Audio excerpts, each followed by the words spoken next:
guys! Welcome to my vlog. As you can see, meron akong saging na saba. So ayan, ganyan yung pagtanggal ko sa kanya. Nilagay ko lang dito sa kasirola kasi dyan ko siya ihahalo mamaya pag halo-haloin ba. So pwede mo siyang kamayin, it's up to you. Basta malinis lang, pwede mo tinidorin, gano'n. Wag lang i-blender kasi masyado siyang dorog. I add some butter, vanilla. Ayan, as you can see, I add some 3 cups of oatmeal, instant. And then I add some Verbrand, 1 pack. And then I add some coffee. This is black coffee, Nescafe. And then after that, of course, I add some sugar. It's up to you kung gusto na sugar or honey or if you want. And 1 egg. This is optional. Pwedeng walang itlog, pwedeng meron. And then after that, halo-haloin mo lang siya until combined. Well combined. Pwede mong lagyan ng konting tubig if you want, but ako ay hindi na ako naglagay.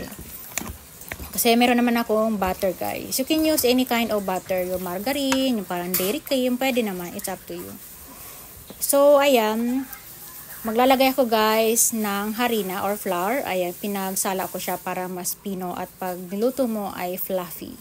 So, I think mga 5 kutsara.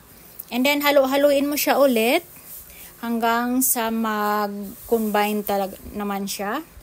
Dapat kasi mas maganda yung walang masyadong tubig. Kaya gusto ko yung ganyan ang mixture. Hi guys! Hello everyone! Welcome to my vlog. So, time check, it's around 6:33 in the evening. I already prepared this something very simple snack that I want to share to all of you. So, I think last time I already vlogged this kind of snacks, but this time I add some twist. Last time it's only like maruya, but this time I add some coffee para may lasang kape, and then I add oats, roll oats. No, it's not roll oats, it's like instant oats. So this is how it look like, guys. Ang gagawin ko ay in Bicol ginamsan na hinaluan ko ng kape, tapos mayroon siyang itlog, mayroon siyang oatmeal na instant. Naglagay ako ng Verbrand, sugar, vanilla, butter, and naglagay ako ng konting flour. And sa Tagalog, tinatawag itong parang maruya. Maruya na may halong kape, guys. Ulitin ko na naman. Kape, yun, may gatas. Basta ganito na siya. After ko siyang ma-prepare, nilagay ko siya sa freezer para mag-konting medyo maging sticky siya, guys. So, walang tubig yan. Ang ginamit ko lang dito ay yung tawag nun, butter and then yung itlog. So, ganyan siya, guys. Malapot na.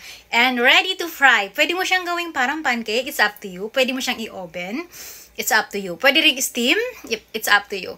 Pero this time, gusto ko siyang iprito. And then, later, I will show you how it look like. Ang sarap nito, guys. Pwede mong palaman ng peanut butter, ng cream cheese. Diba last time, gumawa din ako nito. Pero ngayon, iba ang lasa niya. Kasi nga, may kape. O, lasang kape. Diba? Look at that, the consistency. Oh my goodness, it smells so good. Guys, ayan na. Piprituhin ko siya hanggang sa mag-golden brown, and then that's it. Very easy. So, ayan, nabaliktad ko na siya. As you can see, gusto ko golden brown talaga siya para pag kinain medyo malutong-lutong. So, pwede mo siyang kainin na malamig, mainit. So, it's up to you. Ang sarap nito, guys. You can try this one.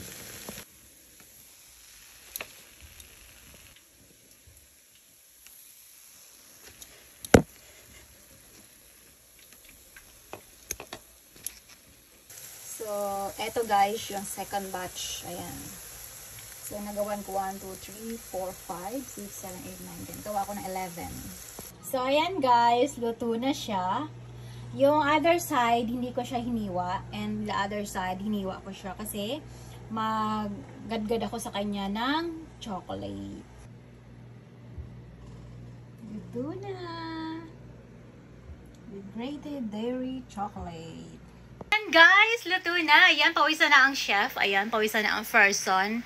Yeah, it's so hot in the Philippines. So anyway, ayan na guys yung niluto ko. Nag-grated ako ng chocolate on the top. You can use peanut butter if you want. And look at that. Ito yung hindi ko na-slice and this one yung na-slice ko. And natikman ko na talaga siya guys. And super sarap. And pinapawisan ako. Kaya for now, bye-bye na. And I hope nabibigyan ko kayo pero hindi. Kaya kakain na ako. All my love. Must try this one.